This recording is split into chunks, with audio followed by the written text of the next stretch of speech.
I've been betrothed to the booths since I was a kid. Since I was 12, my life has been predetermined, with no room for my own choices. At 15, I stayed with the booths for a while. At 18, I took up a major I didn't like, just to please both sets of parents. At 20, I married Rachel. By 23, Rachel had Jenny, and it was up to me to raise her. In just 10 years, my life got tightly bound to the booths. Here we were, two people with no affection for each other, stuck together because of a family arrangement with no freedom. Rachel, let's get divorced. In the middle of the night, she asks, what's gotten into you now? This was my second time bringing up divorce, and once again, Rachel met it with harsh words. Over these past 10 years, she's always been polite. Even after marriage, that politeness never wavered. We were supposed to be spouses, but it never felt like it. We were like partners, just fulfilling our roles in a contract. In reality, that's all our marriage certificate was, a contract. I'm not messing around. I'm serious. I can't keep living like this. Rachel, please let me go. My calm voice irritated Rachel, but this time, instead of getting mad, she paused and knelt down in front of me. Tell me, what did I do to upset you? Rachel asked patiently, like she'd always done before. It was as if she was just soothing me. It's not about you. I just don't want this anymore. This is the divorce agreement. See if there's anything else you want to add. If not, just sign it. Our kid is still young. Let's not make it ugly. While speaking, I took the already prepared divorce agreement from the drawer and handed it to her. Rachel didn't even look at it before tossing it aside, her expression visibly darkening as her tone lost its gentleness. Nick, you know Jenny is too young to be without her dad. Just tell me what you want. As long as I can give it to you, I will. Please stop this. What if I want your heart? Would you give me that? I said with a half smile, watching her face undoubtedly change. And just as I expected, Rachel's face showed her discomfort, her voice no longer firm. If we divorce, who gets custody of Jenny? You pick first or let her decide. I've always been on the receiving end of decisions, and this time was no different. I want to be with Mom. Jenny's voice suddenly came from behind. I turned around and saw her at the stairs, rubbing her eyes, already knowing her choice. Noticing my inaction, Rachel stood up and picked Jenny up. Sorry, honey. Did we wake you? Rachel gently comforted our daughter, patting her back, casting a smug glance my way. Jenny, since you're awake, tell me. If you could only choose one parent to live with, who would it be? I already knew the answer but couldn't help trying one more time. I want Mom, Jenny answered, unwavering. Saying I wasn't hurt would be a lie, but I felt no anger, just ruffled her hair. All right, then I'll respect your choice. When I'm not there, listen to your mom and grandparents, okay? I said, sending her back to bed. Good night, Mom. Good night, Dad. Jenny, understanding, didn't stay longer. She hopped off her mom's lap and went back to her room. Watching Jenny's small frame walk away felt like my heart was bleeding. But there was no turning back now. This was my one chance for freedom. So, any other issues now that Jenny's settled? None. Just don't regret this. Finish your tantrum and come back soon. Rachel said, signing her name on the paper without a glance at the contents, then heading upstairs to the guest room. It was both amusing and sad that even now, Rachel thought I was just acting out. Couldn't sleep. Under the bright moonlight, I went to the yard and looked up at the sky. The brightest star seemed to wink at me. I couldn't help but smile genuinely. 15 years of my prime, uncontrollable since Dad's passing. Nothing I did was my choice. Now I was finally free. Dad would be proud, right? By the next morning, Jenny had already left for school. Surprisingly, Rachel hadn't gone to work. She sat at the table as if waiting. Morning. You're up. Have some milk first. Breakfast will be ready soon. Rachel put down her newspaper and stood up, looking like a caring wife waiting for her sleepy husband to rise. This version of Rachel felt so foreign. I glanced at the milk in my hand and didn't drink it. I'll skip breakfast. Since you're free today, let's finalize the paperwork. Rachel, annoyed, didn't argue, grabbed her coat and headed out. I grabbed the papers I'd prepared and followed. Getting divorced was messier than getting married, but soon, it was all sorted. Holding the dark red folder in my hands, I felt like a weight had lifted off my chest. On the drive back, Rachel was behind the wheel again. This time, I opted for the back seat. After what felt like forever, she finally spoke up from the front mirror. "If you're mad because I forgot our wedding anniversary, I'm sorry. That was my mistake. I won't defend myself, and I promise it won't happen again." I didn't respond, and I didn't feel anything. Yesterday was our anniversary and my 28th birthday. Rachel neither remembered nor knew it. Late at night, she finally came home, waking me as she stumbled inside. I quickly supported her to the couch and poured her a glass of water. "Sorry for waking you up. I thought the apology was for coming home late and missing our anniversary and birthdays, but she didn't mention it at all. I know she totally forgot about it. Was tonight's client really hard to deal with? Why'd you drink so much?" I asked while helping her with her coat, trying to gauge the situation.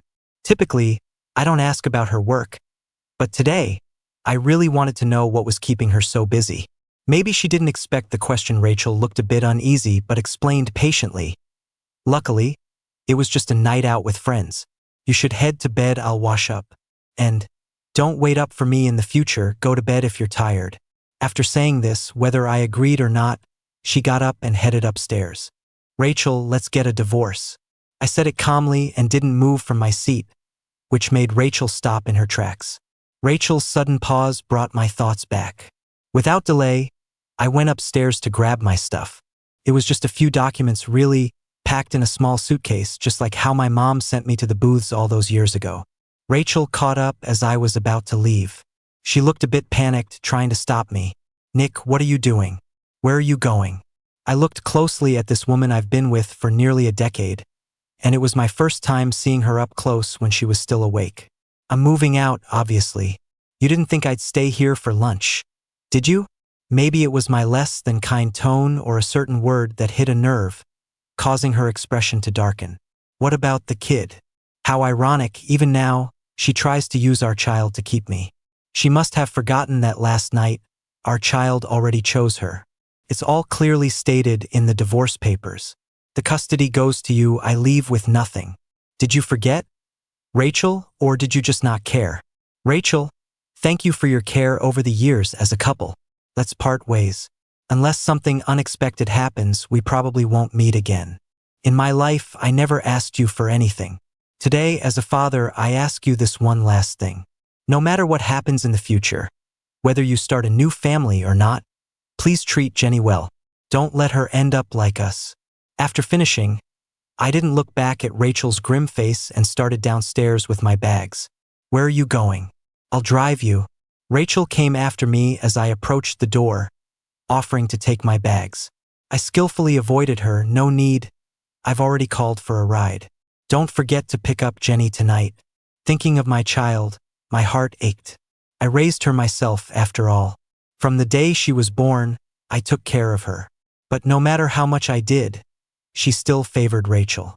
In every choice, she always picked her mom. Last night, I booked a ticket to fly to N City today, my dad's hometown. After his passing and the deaths of my grandparents, I never went back. Don't even know if it's still the same as I remembered.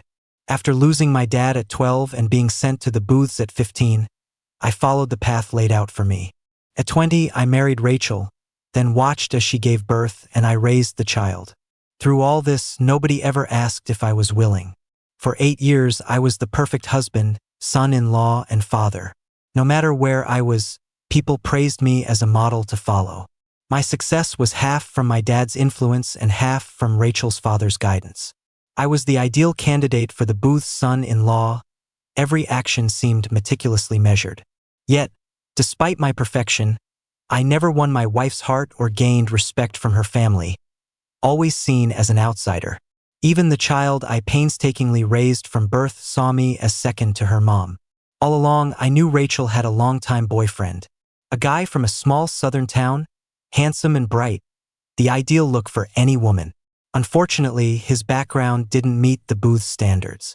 The main issue was, he had a rebellious streak that didn't sit well with Rachel's father.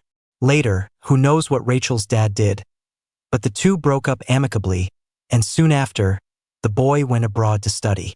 After that, I was brought into the booths. Rachel's father was meticulous about social standing, otherwise, I wouldn't have been chosen so young. My family was on par with theirs, and my nature was calm, never challenging elders. After joining the booths besides school, I learned to become the perfect son-in-law for their prestigious family.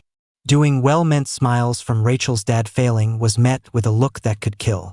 At 18, at a business event, I impressed Rachel's father, earning applause the first time. His attitude changed, becoming less stern. On my 20th birthday, Rachel and I registered our marriage, and I thought it would mark the start of my happiness. At 23, Rachel, fresh out of college, gave birth to Jenny, the first granddaughter in the Booths family for 3 generations. From then on, I had a bit of a position in the booths, and I securely held the role of the son-in-law. Back then, I was just discovering the bittersweet nature of love. Even though I knew Rachel loved someone else, I still dreamed of growing old with her. So, I pinned my hopes on Jenny. Like my father, I gave all my love to her without holding back. But, you see, the human heart is not easily tested. No matter how well I taught her, it couldn't compete against the strong Booth's genes. The child I loved so much eventually didn't love me back. Just like her mother, she saw me as someone she could boss around without fearing I'd bail. Bringing my thoughts back, the plane landed softly. Many years had passed, and the city N was no longer how I remembered it. My father's hometown was a quaint and rainy village about an hour's drive from the city center. I didn't linger long, called a ride-sharing car and headed straight to the village. In the south, it often drizzles. Soon, a light rain began, and the driver drove more cautiously. The driver chatted warmly with me. As I got carsick, I only chatted here and there, making the time pass not too slowly. We soon arrived at the destination. The kind driver noticed I was not a local, helped with my luggage, and gave me advice. "Young man, take care when you're out on your own. Be cautious, avoid empty places, don't ride in strangers' cars, and have fun." "Thanks, I will. Also, I'm not an outsider, I grew up here," I replied. His warmth touched my heart. It was the first time in many years anyone genuinely cared for me. I wasn't lying, I did grow up here. Most of our time was spent here before my dad passed. Only at 10 did we move back to G-City. Instead of heading to my dad's house, I booked a stay at a local inn. Here, the wind is sweet, the rain is warm, my heart is light, and I'm free. I wandered until late at night before returning. That night, I was no one's husband or father, just me, just Nick. I slept wonderfully, forgetting how long it had been since I slept that well. Unexpectedly, I woke up to over 10 missed calls and countless unread messages. I thought something might have happened, but seeing that familiar number pained me. Rachel, who hardly contacted me in 7 years of marriage, almost blew up my phone overnight after the divorce. I didn't return the call or check the messages, as I was about to visit my grandparents' graves and didn't want to get tangled up. Before I could eat breakfast, Jenny called. I couldn't harden my heart against her. "Hey, Dad, where are you? You promised to be with me for the family activity today. What do I do without you?" I thought she missed me, but no, it was the usual criticisms and complaints. The warmth in my heart turned cold, and my voice lost its softness. "Jenny, listen. From the moment you chose your mom, your guardian wasn't me anymore. Your mom and I are divorced, and I've left G-City. For anything else, ask your mom or grandparents. Don't look for me. I'm not seeing you again." She cried the moment I finished. "Mom, I told you, Dad's not coming back. He doesn't want me. It's all your fault, Mom." I hung up before hearing more. With Rachel and the Booths, Jenny would be fine. She'll eventually forget me and move on. We've chosen our paths. If you don't decisively move on, you'll suffer more. I can't soften my heart again. In the following days, the Booths didn't call, nor did I check on them. I simply sent my mom a short message with a picture of the divorce papers. I changed my number, deleted my social accounts, and started a life I'd always wanted. For nearly 30 years, I lived for the Greens and the Booths. From now on, I only want to be myself. Leaving N City, I went to X City, the place my dad and I promised to visit. They say it's the closest place to heaven. Dad once wanted to come here to pray for my grandparents. Now, I'm here to pray, while Dad's become eternal. Dad, I made it to X City for us. You must have found Grandpa and Grandma by now, right? Dad, I've got a secret to tell you. I'm free now, no longer trapped. Dad, I'll live well this life. If there's a next life, I still want to be your son, just not a child of the Greens. Dad, please tell Grandpa and Grandma I was home a few days ago. Everything's fine, just less lively without you all. Dad, I must go. I don't know where yet, but I'm not going back to G City. Don't worry, I'll be fine. Goodbye, Dad. With 3 kneels and 9 bows, I hung prayer flags and spun prayer wheels, fulfilling my dad's wish. That night, I dreamt of my grandparents and Dad. They looked at me lovingly, smiling. As before, Dad patted my head and congratulated his boy for escaping hardships. Just sweetness ahead. Take care alone, live bravely. If you miss Dad, just look up at the sky. The smiling cloud, the brightest star, that's me watching you. Child, we're born as independent individuals. Don't grieve over someone not worth it. Don't hold grudges. Look forward, walk forward, don't look back. In my dreams, I'm smiling and happy.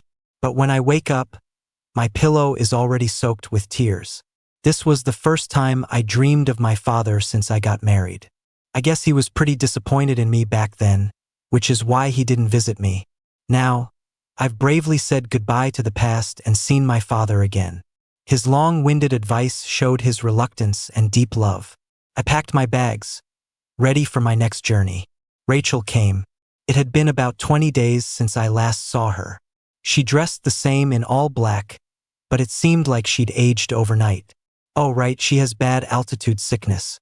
Have you had enough fun? Let's head home. I felt a bit sorry for her at first, but as soon as she spoke, those feelings vanished. If you're sick, get treated. If you're out of your mind, get a new head. The booths have the resources, you'll figure it out. All you talk about is fun. Since when did you see me having fun? Anyway, our relationship now is barely acquaintances. Rachel, you're overstepping. I was already annoyed she found my itinerary, and she still came with an arrogant attitude without any respect. I was looking for a way to vent, and she came at the perfect time. No, I didn't mean that. I'm sincerely here to take you home. I'm sorry. I take back what I just said. Rachel was clearly flustered when she saw me getting angry and started to fumble over her words. I didn't want to drag it out with her, and I didn't want anyone to see the drama. So I tried to talk it out calmly. Rachel, I'll say it one more time. We're done. Go back to wherever you came from and don't bother me again. Your altitude sickness is serious. This isn't where you should be. Go back, I need to go too. Every word I said was honest. I did love Rachel, but it was in the past. When she missed the child's birth, the 100-day celebration, and our first anniversary, I stopped having any hopes. Once I've decided to end stuff, there's no turning back. I've been fair to the Greens and the Booths. From now on, I need to live for myself. Nick, Jenny misses you a lot. She cries looking at your pictures every day. For the sake of the kid, will you come back with me? Seeing I wasn't swayed, Rachel started using the kid to play on my emotions, speaking unusually tenderly. But she forgot. Jenny was the one who didn't want me around anymore. From beginning to end, it was her own choice. She needs her mom more than she needs me as a dad. In time, she'll forget about me. Go back. Don't come here again. Rachel had probably never been treated so coldly. Added to her severe altitude sickness, she couldn't handle it and collapsed. After taking Rachel to the hospital, I didn't stick around. Luckily, her assistant often helped her with errands over the years, so leaving a number finally came in handy. I first met Rachel when I was 17. She had just broken up with a guy, and I caught the fleeting emotion in her eyes when she saw me. She was incredibly good to me. Just how good? She'd do anything for me, respected me, and would bail me out when her father gave me a hard time.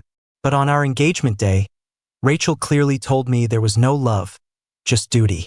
Nick, we got here because of family expectations and an arranged marriage. I'll respect you and be responsible, but I don't love you. We're family, not lovers. Though technically an adult, I was already caged by constraints, unable to resist. Blankly, I got engaged and headed off to college. Everything that happened after just fell into place naturally, pleasing both families, everyone except me. In the years after marriage, Rachel indeed gave me respect, was responsible for me. After Jenny was born, our bond naturally turned into family love. I was the dad, she was the mom. We played a harmonious couple in front of the kid, an affectionate one in front of others. People saw us as a perfect match, a power couple, a union of equals.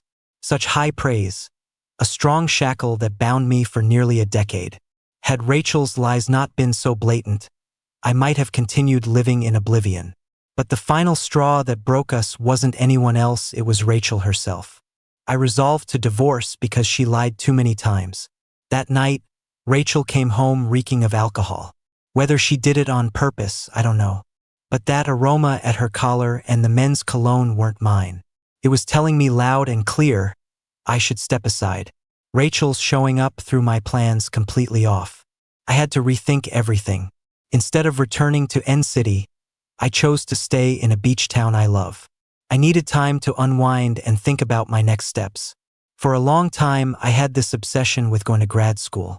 I wanted to be a highly educated, knowledgeable man like my father. But being a husband and father took so much of my time. The Booths events required me, their son-in-law, to attend too. One thing led to another, and before I knew it, 5 or 6 years went by. Thankfully, I never stopped learning during those years. Mom would deposit money into my account every month. While staying home with the kids, I made some investments that did well, enough to support myself. But I don't want to be a failure. I want to push for my own worth. 3 months before the divorce, I aced my IELTS and TOEFL. And recently, I received a grad school offer from a university I dream of. Next, I'll head to a new country, go back to school, and start anew. 3 days before leaving, I made a sneaky trip back to G-City to share my happiness and say goodbye to my mom. And because I couldn't let go of that child who once thought the world of me. I just want to see if Jenny's doing okay in the end. Even if she doesn't love me, I hope she can live a happy and fulfilling life. That year, fresh out of college, I moved back home. Rachel was pregnant, and living with the Booths for a few months was incredibly stifling for me. Once Jenny was born, Rachel and I moved away from the Booths. Her dad was always around to see his granddaughter, but otherwise, he focused on his career and social life. As soon as I was up and about, I took care of the baby and the household. I was busy but hardly ever felt tired. Watching our child grow every day filled me with contentment. But since she started kindergarten 2 years ago, Jenny's been spending more and more time with the Booths, sometimes staying there for 3 to 5 days at a stretch. My once clingy kid has started becoming distant. To her, her grandparents are loving, her mom is hardworking and amazing. And me? I'm the one who's never serious, the strict one. I remember the day 6 months ago when I first mentioned divorce to Rachel. She dropped her usual gentle demeanor and accused me of being idle and making trouble. The daughter I had pampered from the start stood against me. She said, "Dad, you're being too much. Mom dotes on you, goes along with everything you say, and takes care of everything in and out of the house, all while you laze around like a bum, living a life of luxury. What more do you want?" That was the first time I'd seen those looks of disdain and disgust on a child so young. Exactly those 2 words. Jenny stared at me like I was a stranger, not a hint of love or admiration. In the months that followed, Jenny showed me how she felt. Whenever Rachel wasn't home, she'd stay at the old place, telling me not to bother picking her up unless it was urgent. What finally made me give up on her was her choice that one night. 5's not 3. She's aware, and maybe somewhere in her mind, she thinks her dad can't give her the life she wants. So, our father-daughter bond? It's done. This time, she won't know I was here. I only want to see her one more time, remember what she looks like. From now on, we'll both live our own lives. I disguised myself and went straight to Jenny's kindergarten. Before coming, I secretly reached out to her teacher, Ba Huang, to explain the situation. Entering the campus was a breeze. Jenny's not been herself lately. In class, she just stares off into space. The bubbly, lively kid she was has been so unusually quiet recently. It's almost scary, Ba Huang noted. He's around my age and popular with the kids. He even pulled up the security footage to show me what Jenny's been up to. Some stuff's happened at home recently. She might need some time to adjust. Please keep an eye on her. And if anything comes up, let her mom or grandparents know right away. Also, please keep my visit today between us. Don't tell anyone, not even Jenny. I'm on a business trip, and she can't know. I didn't mention the divorce. Both families aren't your average kind, and the entanglement of interests is intricate. I didn't need extra trouble right now. Through the monitors, I saw Jenny wasn't lying. She seemed a bit down, as Ba Huang said, but I wasn't self-centered enough to think it was because of me. Even though Jenny's Rachel's daughter, except for a little dimple when she smiles, she's the spitting image of Rachel in every other way. Serious, almost like a little old soul. But smiling, she's like a breeze of fresh air. Those Booth's genes run strong, the women are gorgeous, the men are handsome, and their IQ is off the charts. Only hitch, their EQs are pretty low unless they care about you. After seeing Jenny and bidding farewell to my dad, I didn't head to the Greens or the Booths. Instead, I stayed near the airport to prep for my flight to the US the next morning. I always knew Rachel was capable, but I didn't expect her to move so fast. Barely 30 minutes into my hotel stay, Rachel showed up with Jenny. Seeing those two identical faces and matching outfits, I was momentarily taken aback. Rachel, dressing up like this? What are you doing here? I asked after a brief daze, recalling how things between us had changed. My voice was cold, devoid of warmth. Before Rachel could answer, Jenny broke free from her mom's hand and rushed towards me. Dad, I've missed you. Before, I would have immediately knelt to hug this child who was already up to my waist. But now I quietly took a step back to prevent her fall, yet also avoid her touch. Stop. Stay back. I'm not your dad anymore. With my flight the next day, I didn't want any last-minute complications.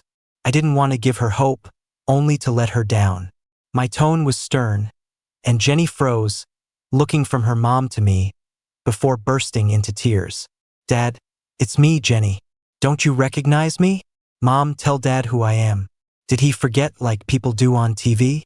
Finally shaken out of her daze by Jenny's cries, Rachel knelt to scoop Jenny up. Dad doesn't forget. You just got so big. Dad can't pick you up anymore. Look, I can, isn't it the same? She comforted Jenny while signaling me to play along. Rachel's voice, softer and deeper than I'd ever heard, suddenly made everything click. She wasn't incapable of love. She just didn't love me. But I'm Nick, and I've always been a rebel. So what if the kid was born to her? We're divorced. Why should I pretend to play along? So I reiterated, Jenny, listen up. I don't have amnesia. I know who you are.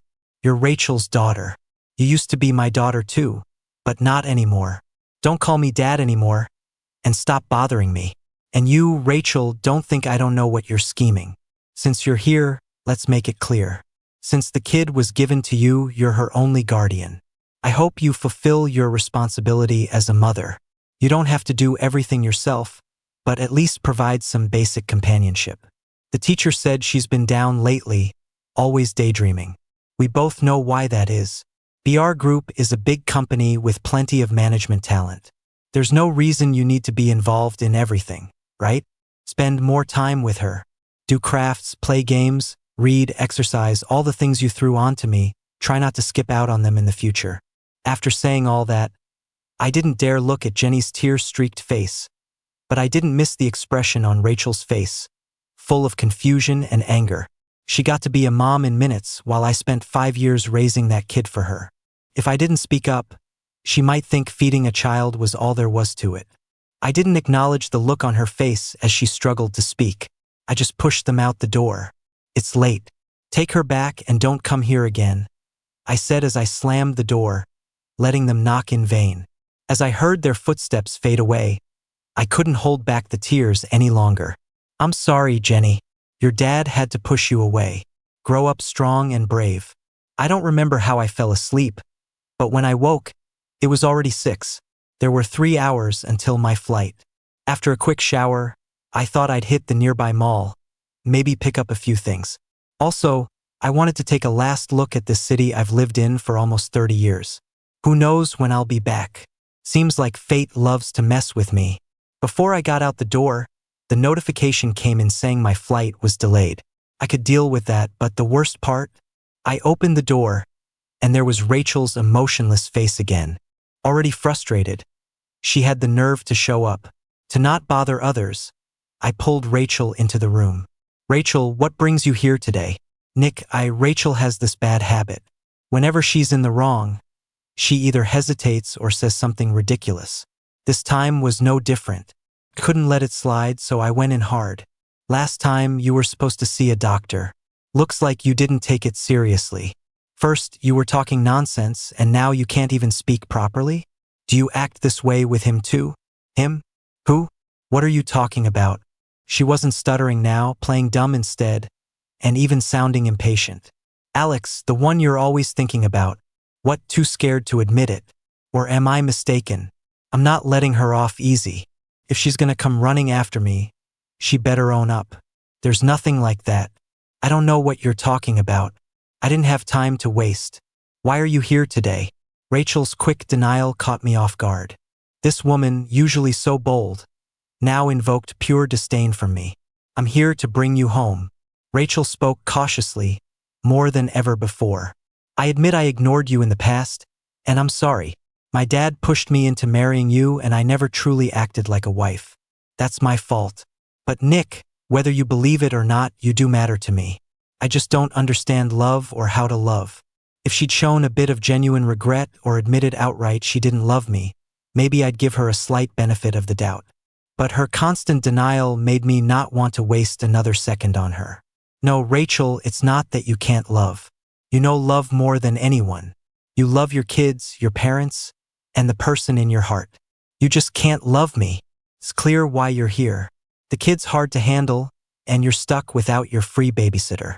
You've come to trick me into going back. But Rachel, I'm a living person, not an object. I owe you nothing. You've taken more than 10 years of my life. Isn't that enough? I've always played the part of a good Booth. Honest, hardworking, never overstepping. What, did I disturb your ancestors in a past life, or commit some heinous crime to deserve this torment? Even after divorce, you won't leave me alone. By the end, I was sobbing uncontrollably. I've never understood why she married me despite not loving me, or why she keeps hurting me even though I'm the one suffering. I did everything right, but she never saw me.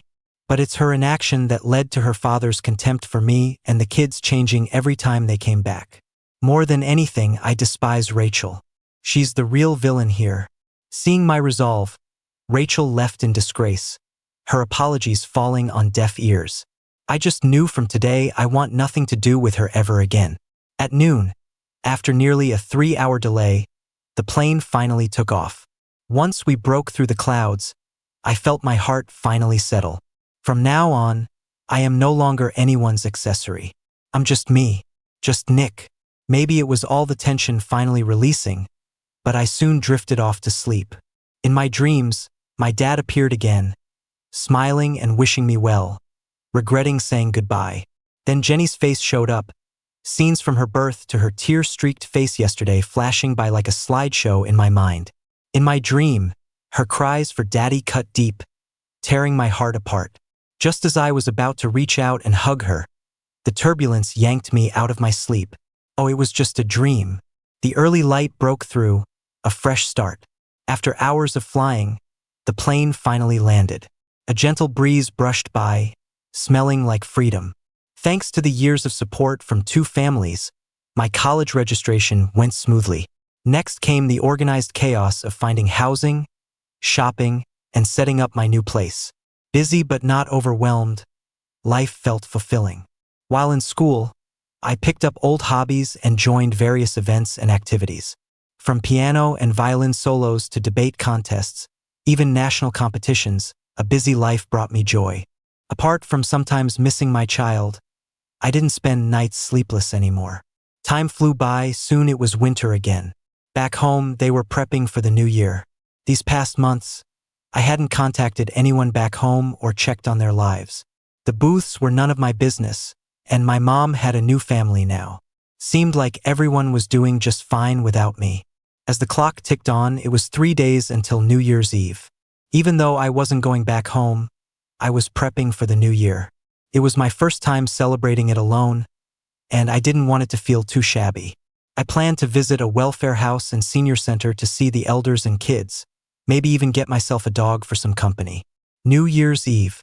As I hummed cheerfully, prepping dinner, the doorbell rang. I didn't know anyone here. At this hour, who else could it be but the property management? When I checked the video doorbell, it was, as expected, Rachel. I didn't open the door. I called management to handle it, then got back to making dumplings, relishing in being busy. Before long, the doorbell rang again. Just as I was about to get annoyed, I heard a familiar voice. It was my teacher. She's Chinese, speaks fluent Mandarin, and is this graceful, efficient woman who settled in the US with her parents when she was young. She's my senior by 5 years, already a professor while I'm still a student. We haven't known each other long, but she's left a good impression. Humble, polite, composed, and attentive. With her help and encouragement, I've managed to adapt to the intense study load quickly. My teacher didn't come in. She said she didn't want to inconvenience me. She just happened to be nearby, dropping off some things and checking in. I appreciated the gesture but felt uneasy. I'm scared of interacting with the opposite sex like this.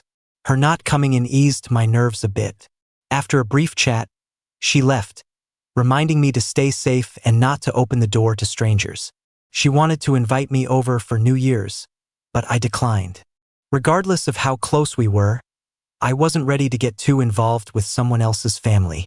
Rachel didn't come back for the rest of the day. I didn't know what management did, but it was for the best.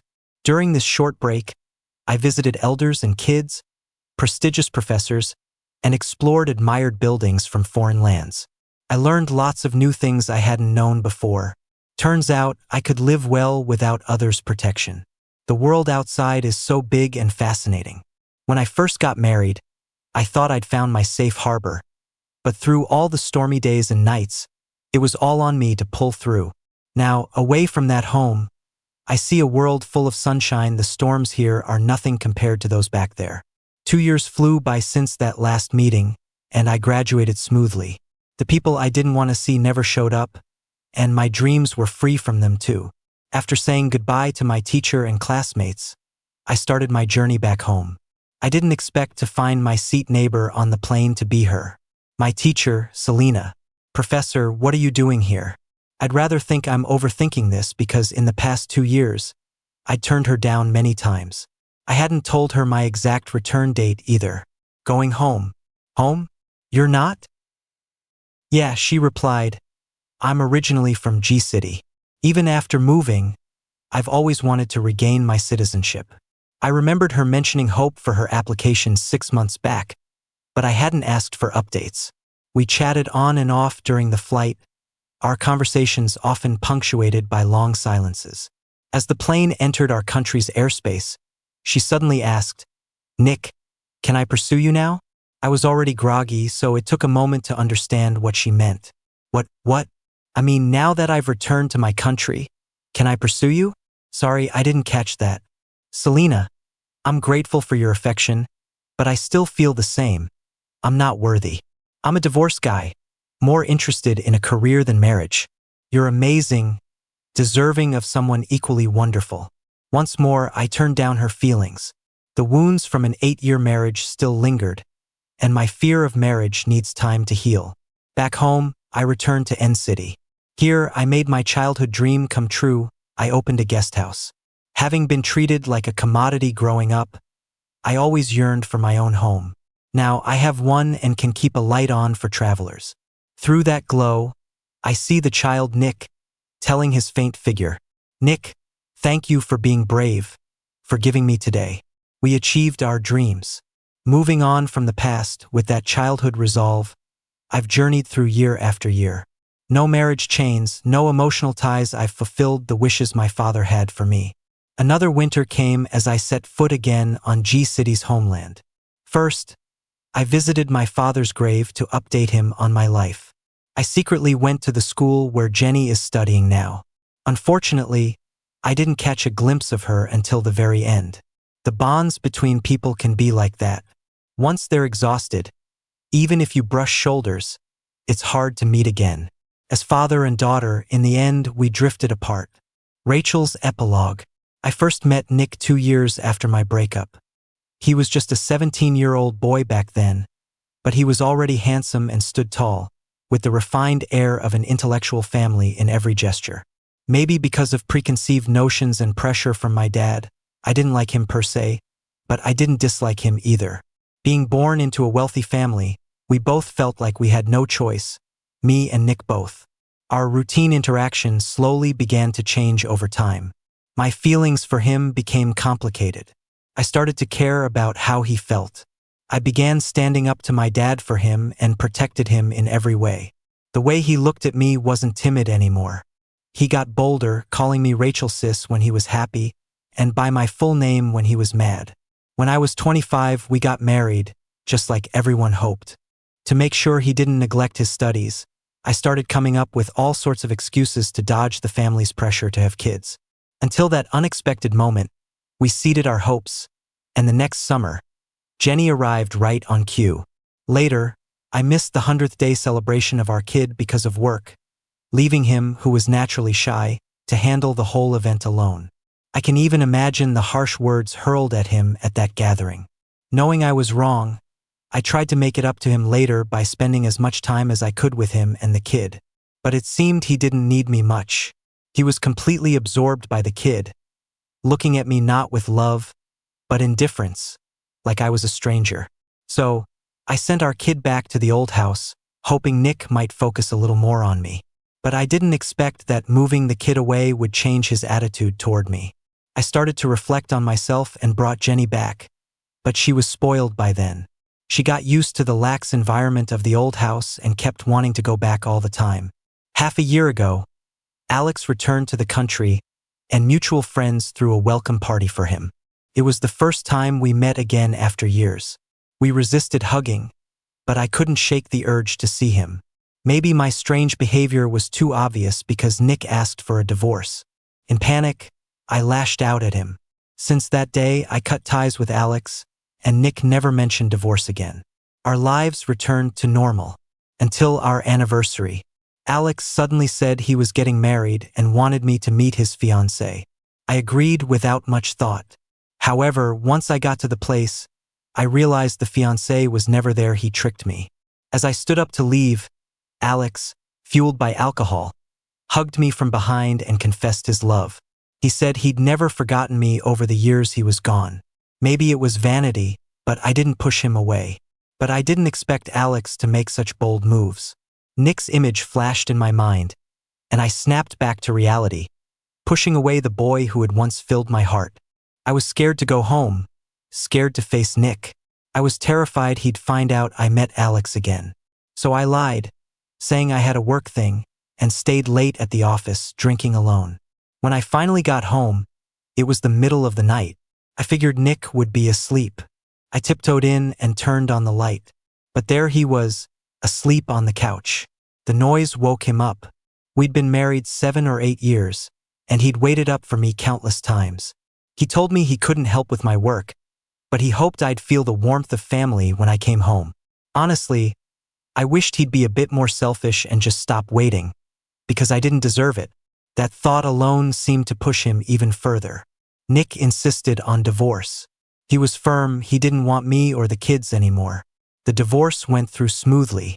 Nick moved out, but really he only took his own stuff. Anything connected to the booths he left behind. I thought he was just upset and would come back after a break. But no, he flew to City N the very same day and stayed away for over 20 days. When I finally sorted things out and went after him, I found out he'd gone to City X to pray for his dad, grandparents who had passed away. The altitude made me feel sick, and I said things that hurt him. Thinking back, he must have been completely disappointed then. The next time I saw Nick was the day before he went abroad. He had just come back. I was thrilled, but then I heard he was leaving to study more.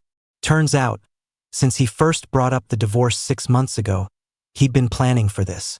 I tried bringing him back with our child, hoping for another chance, thinking of the kid. But I was dead wrong. From the moment he decided he didn't want me, he meant no one related to me either. If I was the executioner of his heart, Jenny was an accomplice. We both killed the Nick who was once all about us. The next day, I went to Nick's hotel. I wanted to show him I had changed, to win him back. I was wrong again. He hated me too much to ever return to the booths. He stripped me of my last bit of dignity, airing out all my wrongs over the years. I had nothing to say for myself. I bought a plane ticket and followed him, watching him thrive in a world without me. I had lost a boy who loved me. After Nick left, Jenny was like a different person. She turned from a chatterbox into a silent ghost. She wouldn't come near me, not even call me mom anymore. I knew she blamed me for losing her dad, for not being responsible, for not correcting her attitude toward him. On New Year's Eve, I took her to the city where Nick was. We knocked, but he didn't answer. He knew we were there but didn't want to see us. Later, a graceful lady showed up. I recognized her, Nick's mentor, the youngest female professor at the business school. She looked at him with nothing but love, and there was no fear or insecurity in him, only a shy, boyish smile. Nick had changed so much. In just a few months, he seemed like a little son, radiating confidence. I didn't approach him anymore. Instead, with tears streaming down her face, Jenny and I headed home. She bit her lip, holding back sobs. Our relationship fractured completely that day. We were mother and daughter, but just that, nothing more. Time went by, 2 years just flew past. That year, Nick came back with that woman alongside him. They looked perfect together. Free of the booths, Nick was living the life I wasn't cut out for. Back in the country, he had his own business, a home, a devoted partner. He finally didn't have to rely on anyone else. The young, lively heir of the Greens, the gracious Booth's son-in-law, was gone. Now, he was Nick, not just Nick, he was a successful businessman, an investor, a BB owner, a well-educated man. And now, she moved south and I moved north. Our paths would never meet again. This time, it was really over.